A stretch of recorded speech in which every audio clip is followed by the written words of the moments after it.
mấy con lúa AF88 kìa, các lúa Trung Quốc,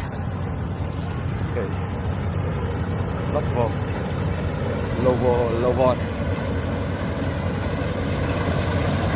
các cái bờ nha, quay chạy ngay vùng phần này, làm chui nắng.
Sạch đầy ra.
Mở rồi, cái mở cái băng.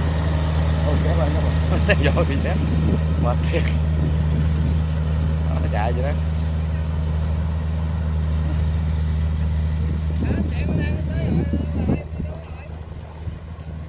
Tầm ba. Hàng dừa trời đẹp quá. vô ha.